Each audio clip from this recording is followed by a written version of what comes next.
Сәлем достар, бүгін мен сіздерге қатпарлы самса жасауды көрсетемін. Өте дәмді және жұмсақ болып шығады. Ол үшін бізге қамырына 1 стақан сүт, жарты стақан су, 1 шай қасықпен тұз және дрожжи керек болады.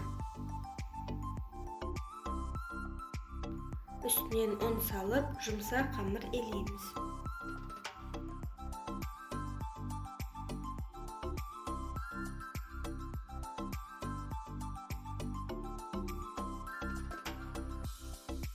Дайын болған қамырды көтерілуге жарты сағатқа жібереміз.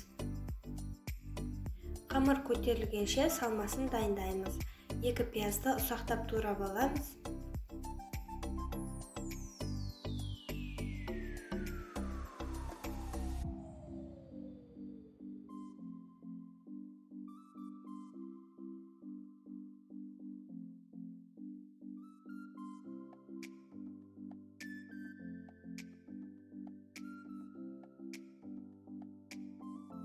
(700-800 грамм фарштың үстіне туралған пиязымызды саламыз.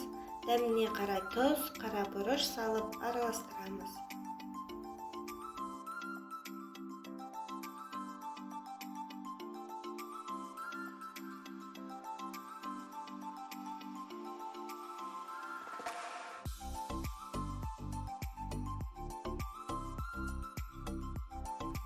Көтерілген қамырды алып, оны бірнеше бөліктерге бөлеміз.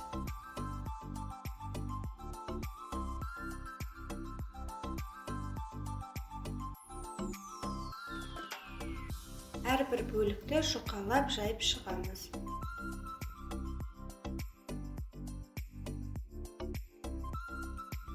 Қамырды жайып болғаннан кейін ерітілген сары май құйып, видеода көрсетілгендей жағып шығамыз.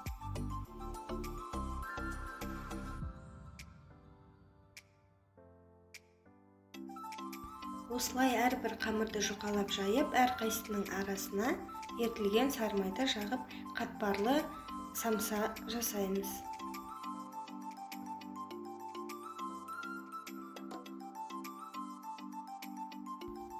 Жұқалап жайылған қамырдың арасына май жағып, барлығын осылай тығыздап орап шығамыз.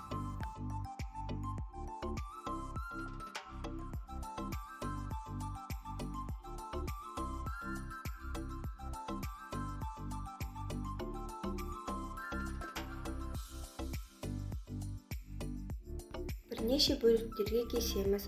Бұның әрқайсысы бір самса болып есептелінеді. Әрбір бөлікті қолмен осылай үлкейтіп аламыз, сосын жұқалап, оқтаумен жайып шығамыз.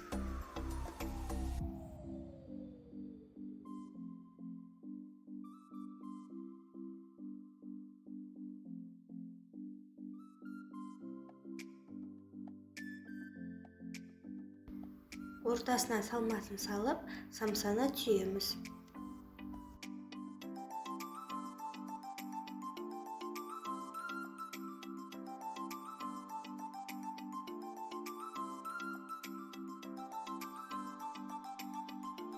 Самсалардың үстіне жұмыртқа жағамыз, әдемілік үшін үстіне мак сеуіп шығамыз.